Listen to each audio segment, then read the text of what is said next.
want to nick from Chris's sermon if he's mentioning this, but last week we got back into 2 Samuel. If you remember 2 Samuel 11 or 2 Samuel 12, David had sinned with Bathsheba horrendously.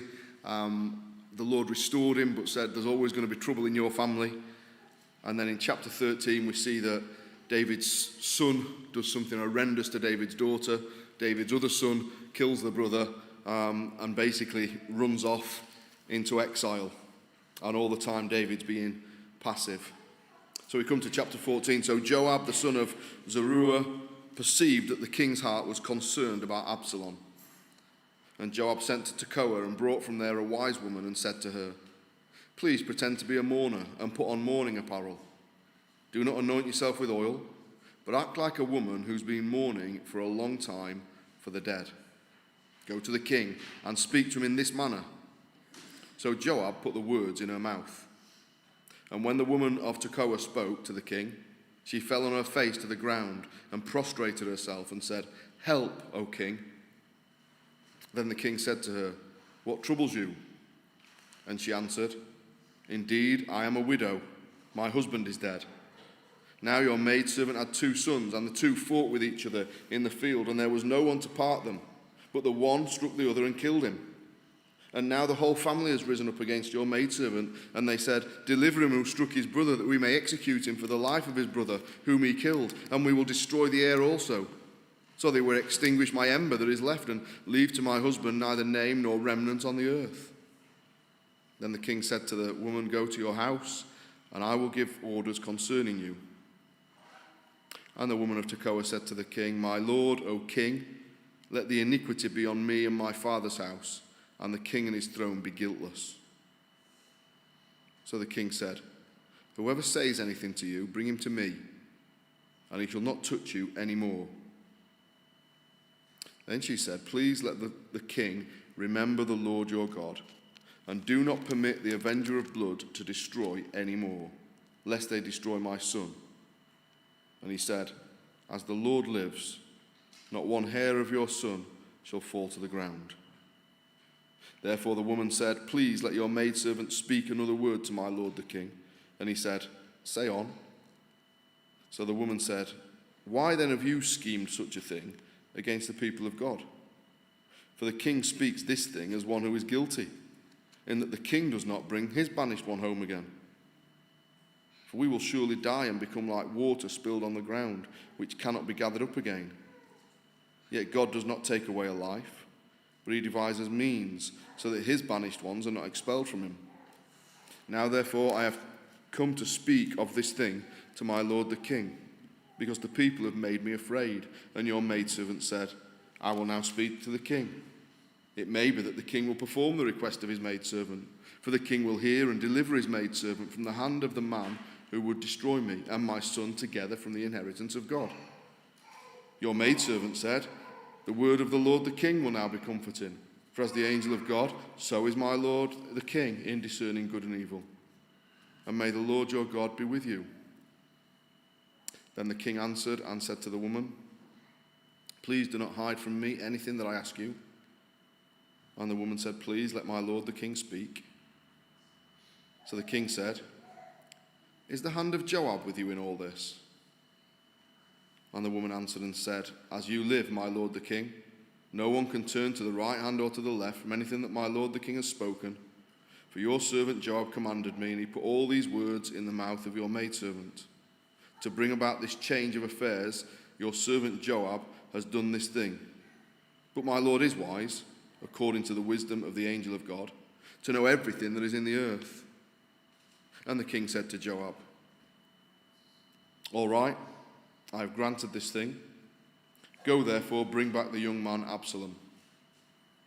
Then Joab fell to the ground on his face and bowed himself and thanked the king. And Joab said, "Today your servant knows that I have found favor in your sight, my lord, O king, in that the king has fulfilled the request of his servant." So Joab arose and went to Geshur and brought Absalom to Jerusalem. And the king said, "Let him return to his own house, but do not let him see my face." So Absalom returned to his own house, but did not see the king's face. Now in all Israel there was no one who was praised as much as Absalom for his good looks. From the sole of his foot to the crown of his head there was no blemish in him. And when he cut the hair of his head, at the end of every year he cut it because it was heavy on him. When he cut it, he weighed the hair of his head at 200 shekels according to the king's standard. To Absalom were born 3 sons and 1 daughter, whose name was Tamar. She was of beautiful appearance. And Absalom dwelt 2 full years in Jerusalem, but did not see the king's face. Therefore Absalom sent for Joab to send him to the king, but he would not come to him. And when he sent again the second time, he would not come. So he said to his servants, "See, Joab's field is near mine, and he has barley there. Go and set it on fire." And Absalom's servants set the field on fire. Then Joab arose and came to Absalom's house and said to him, "Why have your servants set my field on fire?" And Absalom answered Joab, "Look, I sent to you, saying, 'Come here, so that I may send you to the king to say, why have I come from Geshur? It would be better now for me to be there still. Now therefore let me see the king's face, for if there is iniquity in me, let him execute me.' So Joab went to the king and told him. And when he had called for Absalom, he came to the king and bowed himself on his face to the ground before the king. Then the king kissed Absalom. Amen. Well, good evening to you. 2 Samuel 14. There was an army general, and he was a military strategist in ancient China, and his name was Sun Tzu. And he wrote a book called The Art of War. And his book has been influential in many wars since its writing. Not just those raged in Asia, but throughout the world. His influence is seen even now in modern-day conflicts. And his ideas are used by business leaders as well. And one of his sayings is this: "As water seeks the easiest path to the sea, so armies should avoid obstacles and seek avenues of least resistance. The general should find a way to achieve his goals indirectly, not by direct confrontation." The first sermon that I ever preached was from 1 Samuel chapter 23. And I remember after studying that passage, I came away thinking, what a great leader David was. How he evoked such loyalty over the small group of men he had back then, despite the great and powerful enemies that they faced. Back then, David's enemies were on the outside. Now in 2 Samuel 14, they're appearing on the inside. And instead of commanding situations, he's wavering. He's indecisive. He's weakened. David's sins have been fully forgiven by God, but the repercussions of his sins are being seen and felt. David is a king. He's compromised. He's not the man he used to be. This king who used to lead from the front and command such loyalty from his people, we're seeing that loyalty decline. And Joab, David's army commander, sensed David's weakness. And he used his cunning to exploit that weakness for his own ends. He's a really canny political operator. That ancient Chinese commander again, Sun Tzu, also said, "The clever combatant imposes his will on the enemy, but does not allow the enemy's will to be imposed on him." And we see that being borne out to a degree in this chapter. Now, 3 years have passed since those brutal events of the latter part of chapter 13, Absalom's murder of his half-brother Amnon. It's been 5 years since Amnon raped his half-sister Tamar. And despite David's anger after hearing that shocking news, his inaction created this sort of justice void that Absalom decided to fill. His hatred of his brother Amnon simmered away for 2 years until the opportunity presented itself and Absalom made his move. Amnon had every reason to believe that he got away with this horrendous behavior. Absalom kept his hatred to himself, waiting for the right time to get retribution for his sister. Now, the behaviors of Amnon and Absalom have shown them to be chips off the old block. David's adultery with Bathsheba is copied to a more savage degree in Amnon's rape of Tamar. And David's murder of Uriah is repeated more explicitly with Absalom's execution of Amnon. Time's a great healer, goes the old saying. Chapter 13 ends with telling us that David is reconciled to Amnon's death now that 3 years have passed. He's uncertain what to do next with Absalom, though. But this stemmed from his inaction against Amnon and his own murder of Uriah, which stemmed from his adultery with Bathsheba, which stemmed from the fact that he wasn't at the battlefield as he should have been. Instead, he'd lived a life that had created an opportunity for compromise to implant itself in his thinking and in his decisions. And these ripples of this behavior, this sinful behavior, spread their way out and they infect way more things than would have been thought possible at the beginning. And despite Absalom's removal from the scene for 3 years, David appears to be troubled about him. The literal translation of verse 1 of the chapter says, "The king's mind was on Absalom." It indicates there's a mixture of emotions going on inside David. And Joab recognizes what's going on. You see, there's a tension within David to, on the one hand, restore his relationship with Absalom. But on the other hand, his responsibility as king to maintain justice is concerning him. And it's leaving him unable to make a move. I'm sure there would be a measure of regret in his inaction against Amnon, which had such devastating consequences and had been the cause of this rift between them. Because of these inner conflicts, it seems that Absalom's foreseeable future is to be in exile. So Joab decides to engineer a reconciliation. Why? What are Joab's motives for doing that? Well, I'm not in any way convinced that it's because of his loyalty to the king. He would later on disobey David's explicit command to spare Absalom's life. You see, his loyalty to David is selective loyalty. Joab's true loyalties, they seem to be rooted in his patriotism to Israel. One of his great battle cries was to invoke his men to be courageous for the sake of the people of Israel and for the cities of our God.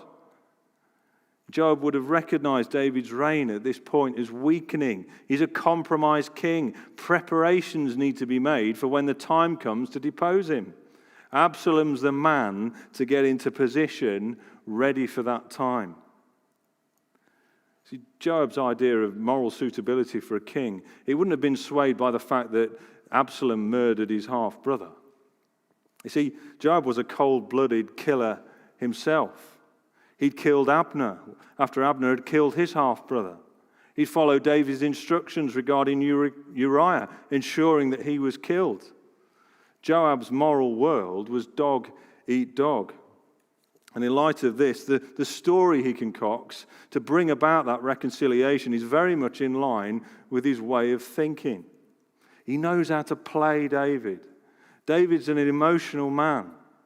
He's got a very keen sense of right and wrong, even now in his compromised state. Nathan the prophet, back in chapter 12, had already demonstrated this. He'd caused David to condemn himself. And Joab uses the same strategy here, but with a twist, and it's to accomplish his more sinister aims. He employs a wise woman from Tekoa to play a role of a distressed widow. Joab may well have known this woman. Tekoa was only 5 miles away from his hometown. He brings in a woman he can trust to perform this task and to extract the desired reaction from David. She's clearly a very skilled actress. She tells Joab's devised story. She's a widow and had 2 sons. And the sons fight, and one is killed as a result of that fight. And because of this, other members of her family want revenge for the death of her murdered son by killing her remaining son. And this would have had serious ramifications for the widow. The family line would have been extinguished, and her dead husband's property would have been taken by the other family members. They would snuff out all that remains of her husband's name and posterity on the earth. She'd be desolate. Now, after hearing this, David promises to protect her remaining son. He will issue a command on her behalf. Now, this wise woman, she's played a blinder so far. David clearly has no suspicions. His response to the story is exactly what Joab wants. The wise woman doesn't leave it there, though. She wants David's commitment to his action to be more binding than that. She asks him to make his pledge to act on her behalf under an oath. He must swear to it by the name of the Lord. David does exactly as she asks and says, "As the Lord lives, not a hair of your son will fall to the ground." She's now got the desired reaction from David. I think it's interesting that although she's called a wise woman, that the word translated wise is the same word to describe Amnon's friend, Jonadab, at the beginning of chapter 13. And he was the one who engineered the meeting between Tamar and Amnon. See, this wisdom, it isn't godly wisdom. It's crafty. It's wily cunning. It's used to scheme and to manufacture the desired outcome. See, whilst Nathan the prophet, he used godly wisdom to bring David to repentance, Joab and his crafty accomplice, they used similar methods to achieve their own ends. Joab saw David as collateral in a larger power struggle. And Nathan saw David, despite his outrageous sins, as the Lord's anointed, who needed to be brought to see his need of repentance and to be restored.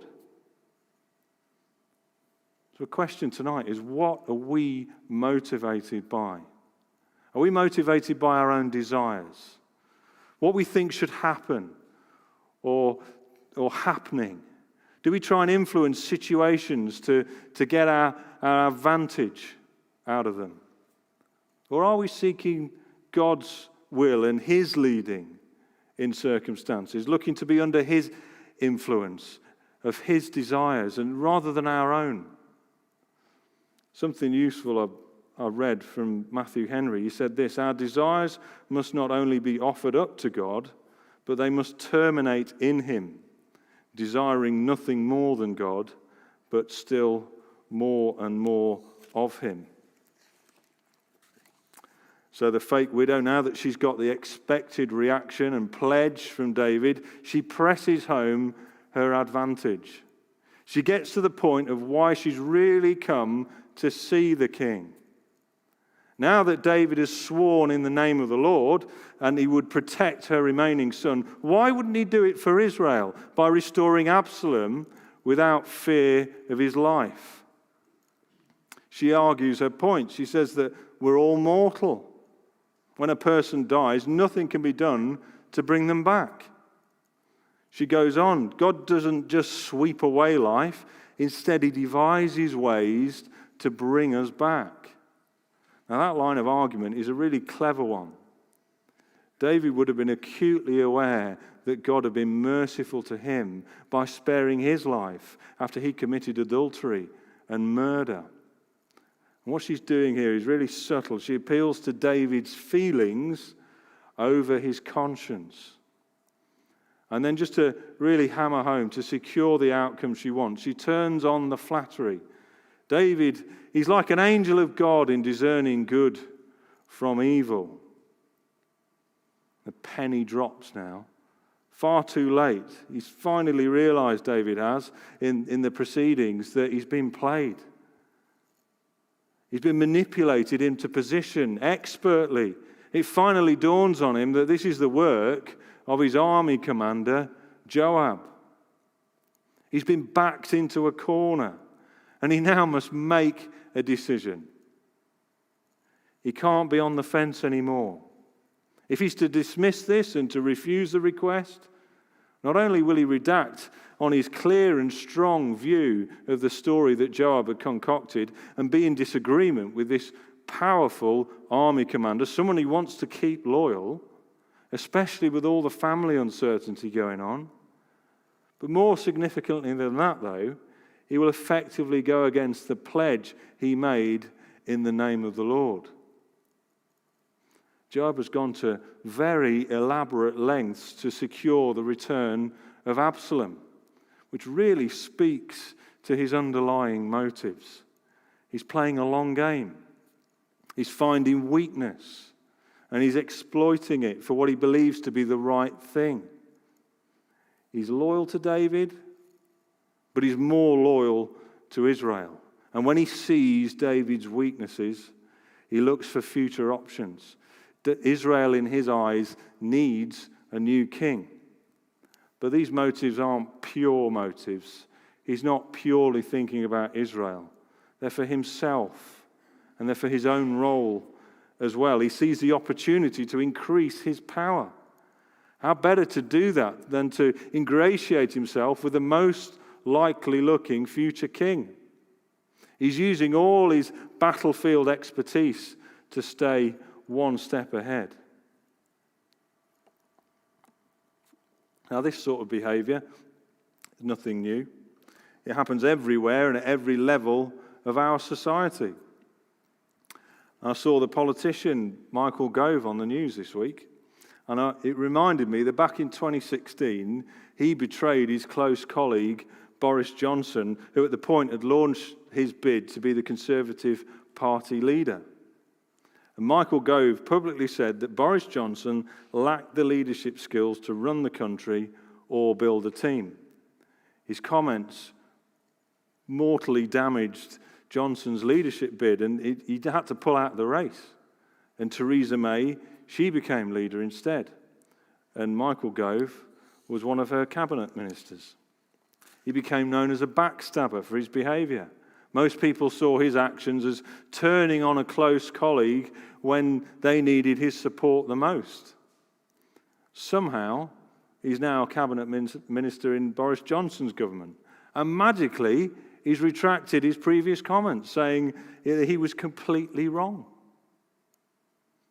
King David's getting older. He's weakened.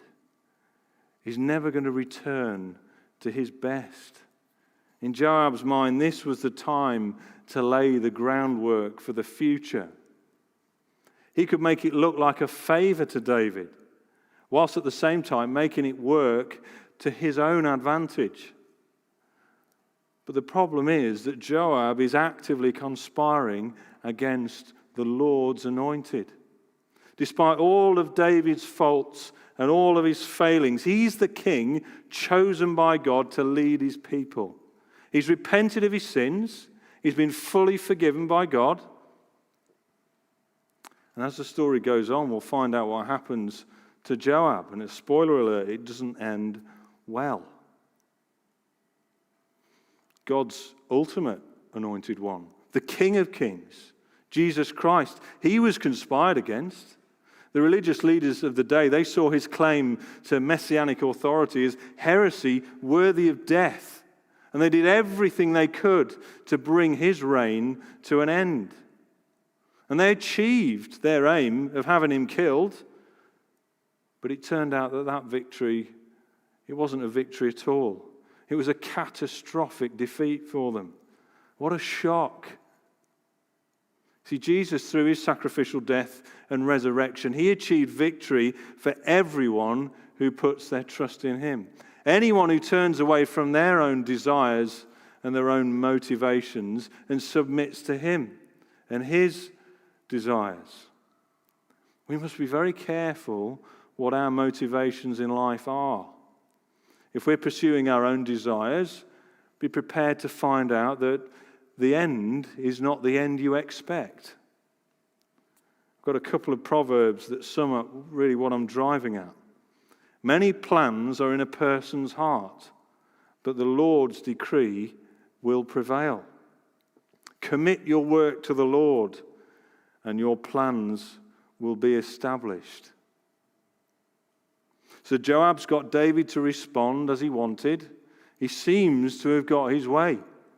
David agrees to have Absalom return from his exile, with the one condition that he can't come and see David. You see, Absalom's still a hot potato. He still needs to keep his distance. And his only remaining card left is to ensure that Absalom doesn't come into his presence. And we'll see how long that lasts. Now that Joab has the result he wanted, he's very complimentary to David and treats him with deference, fit for a king. The wise woman, her assignment is completed. Absalom, he's back in Jerusalem. Now, the writer of 2 Samuel, he moves away from narrating the events of the first few verses, and instead he gives us a description of Absalom. It might seem a really weird thing to do, but there's a subtle hint to the purposes. It's a subtle hint to the purposes of Joab and his behavior, and Absalom and his objectives. Absalom is the best-looking bloke in all of Israel. He's one of those people who attracts admirers without making any effort whatsoever. People flock around him. He's a perfect human specimen without blemish from head to toe. Now, verse 26 is a particularly difficult read for me. He had so much hair that when he cut it at the end of the year, it weighed over 2 kilos. That's a real kick in the teeth for someone like me. Absalom had too much hair, almost. It seems that he's passed on his good genes to at least his daughter. And interestingly, that she's named after her aunt, Absalom's sister. The reason he's exiled himself was because of his revenge for his sister Tamar's rape. Clearly, she's held in very high regard in Absalom's household. Perhaps naming his daughter Tamar was his way of somehow erasing her disgrace. So why do we get this description of Absalom? What's the purpose for the writer of 2 Samuel to put this in? Well, despite the fact that on the face of it, these verses are really positive, I think they're here as a warning. Absalom's appearance was fit for a king. He looked like royalty. People would have been in awe of him. Now remember how King Saul was described in 1 Samuel 9. We're told that he was an impressive young man. There was no one more impressive among the Israelites than he. He stood a head taller than anyone else. Just as Saul was an impressive physical specimen, so was Absalom. His good looks didn't make him a good king, though. And when Samuel was tasked to find Saul's replacement by God, he saw Jesse's son, Eliab, and he thinks he's the one. Samuel saw Eliab and said, "Certainly the Lord's anointed one is here before him." He must have looked like royalty, but God had rejected him. God taught Samuel that he looks at the heart, and therefore chose an unlikely, fairly unroyal-looking David, a man after God's own heart. The people of Israel had already had a king that looked the part, and it had turned out very badly. Despite Absalom's royal looks, he's not fit to be king. He's already demonstrated that in his ruthless streak with Amnon's murder. Now we see this mixed up with his power ambitions. This is a warning of what is to come. Absalom holds himself in very high regard. He's not a person willing to play second fiddle. We know that from chapter 13, that he's a brooder. He bides his time. He's in no way repentant for the murder of Amnon. 2 years go by in Jerusalem, and he's simmering away. He needs to get access to his father, the king. So he calls for Joab, and he has 2 unsuccessful attempts to get Joab to come and see him. So he takes things up a few notches and gets his attention by setting Joab's field alight. Not really the behavior of a future king. But he needs Joab to mediate between him and David. Effectively, all that's happened to Absalom is he's moved from one exile to another exile. Now, to get back on the scene, he needs to see the king. He needs his father's approval. It's now been 5 years since Absalom killed Amnon. He calculates that enough water has gone under the bridge now. He can get things rolling again. He knows his father's compromised this far to allow him back into Jerusalem. He reckons that he can be manipulated further into more compromise. So he sends Joab to David with two options. On the one hand, to receive him or to kill him. How's David going to respond? Let's remind ourselves of the last verses of chapter 13. The last verse of chapter 13 says this: King David longed to go to Absalom, for David had finished grieving over Amnon's death. That was 5 years back. Absence makes the heart grow fonder. Now was a good time to test that theory. The passage of time had left the possibility of David imposing the death penalty on Absalom to be so remote it was barely possible. More likely, from Absalom's calculations, he was wishing to see him, but he couldn't make the first move. That would be too dangerous for an already weakened king, I think.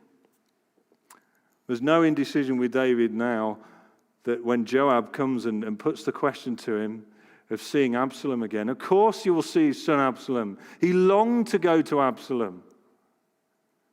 And that encounter between David and Absalom, it seems to have been a brief one. But I'm sure it would have been an emotionally highly charged meeting, certainly for David. Absalom shows deference and respect towards David, just like Joab did when he got his own way. Absalom succeeded in his mission. He's been brought out of exile and restored to good standing in Jerusalem. He's back in the fold. His exile is over.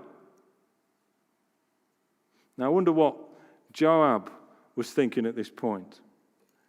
His plan seemed to be going well in many ways, and this very popular, obviously royal Absalom was now back in the picture. That's good. That's part of the plan. The future of Israel is surely a bit more secure now because of this. He's ingratiated himself a little bit in this change of guard, but it's not all good. He must have had an alarm bell going off in his head because of Absalom's behavior toward him. Perhaps he's not quite as malleable as Joab first thought.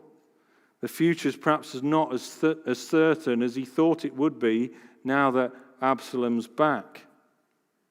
Many plans are in a person's heart, but the Lord's decree will prevail.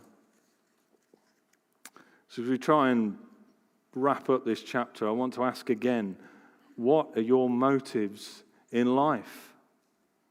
Are you motivated by your desires, your feelings? Are these the sort of things that ultimately drive you? The three main characters in this chapter all have flawed motives. Firstly, Joab, he's looking for strong leadership for Israel, away from the Lord's anointed David. He's desiring to build his power by heavily influencing the trajectory of that change. Absalom, as the final verses hint, and as we find out as we carry on through 2 Samuel, especially the next chapter, he has his eyes on the throne. He desires to be the king, despite his father being on the throne. Now David, his feelings towards his son Absalom, they've been exploited by Joab. And his mind seems to have been consumed by them. So he's easily compromised further by allowing him back and effectively absolving him of all guilt, giving him back his freedom, setting the stage for Absalom's leadership challenge without even realizing it. If our motives are driven by our desire for power or influence or by our feelings, we're on a very dangerous trajectory. Our desires need to begin and end with God, like Matthew Henry said, desiring nothing more than God and still more and more of him. Just as God showed Samuel what was important, not the outward appearance, but the heart, our hearts are what matter. Another proverb for you. All a person's ways seems right to him, but the Lord weighs hearts. Another thing we see is that the wrong sort of compromise causes major long-term problems. The wrong sort of compromise causes major long-term problems. That's not to say we aren't to compromise on certain things. There are things that we should compromise on. We should be able to agree to disagree on certain things. But David shows us that the wrong sort of compromises causes us all sorts of issues. We see that in the behavior, in particular in this chapter, of Joab. To a large degree, David has encouraged the behavior that Joab is displaying here. Back in 2 Samuel chapter 3, Joab kills Abner in retribution for killing his brother. And instead of punishing Joab for murdering Abner, David laments the death of Abner and absolves himself of being involved at all. David seems to consider Joab to be too useful to punish as he should have done. Joab's behavior, as a result, it becomes more entrenched and it causes more problems and grief to David. If you get a chance, compare how David deals with the killers of Ishbosheth in chapter 4 with Joab in chapter 3. So what sort of compromises are we prepared to make or are making that could cause us long-term problems? Perhaps it's our commitments. Perhaps it's we've got too many commitments and we have to shave a few off and church suffers because of it. Or is it perhaps that we consume certain things that aren't good for us? We watch things that we know we shouldn't do. They're a bit close to the bone. But we make a case for them because we find them entertaining or they're funny. Or perhaps it's friendships that we cultivate that are leading us down wrong paths and we know it. Or perhaps we want to live a certain lifestyle. We've got these lifestyle goals and we want to live the way that we see people on Instagram or wherever it is live. But most importantly, do you compromise on the gospel? When perhaps you have an opportunity to speak about what you believe and you find yourself watering it down to make it a little bit more world-friendly, to get it onto their level. Charles Spurgeon said this: compromise must always be impossible where the truth is essential and fundamental. Compromise must always be impossible where the truth is essential and fundamental. And finally, no amount of human scheming will make any change to God's purposes. The Lord has prepared everything for his purpose, even the wicked for the day of disaster. No amount of political maneuvering or hunger for power will change what God has willed to happen.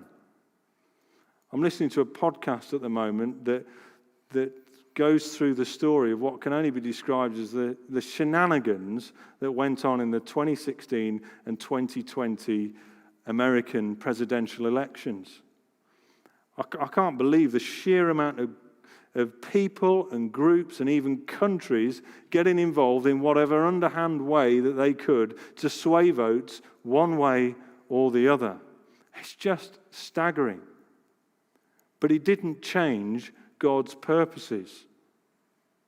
The battleground that is the Ukraine and the power struggle that's going on there. Putin, who seems to think he's got a right to recapture Ukraine and bring it under Russian rule again. Is what he's doing changing God's purposes and plan? Not one bit. God does nothing in time which he did not design to do from eternity. Just look at the life of the Son of God, the Son of David, Jesus Christ. It seemed to end with him nailed to a cross of wood, crying out, "It is finished." That didn't look good for him or his followers. But hundreds of years before his earthly life, God revealed to us his earthly plan.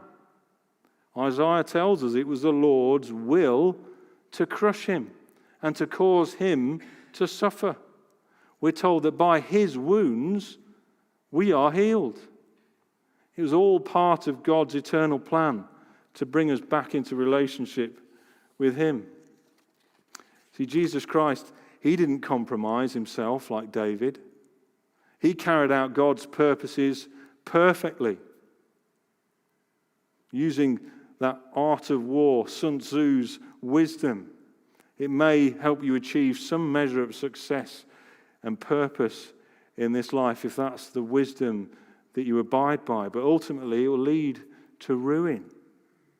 We need to have turned to God to grasp eternal purpose, and that's only accomplished by us being in Jesus Christ. All a person's ways seem right to him, but the Lord weighs hearts.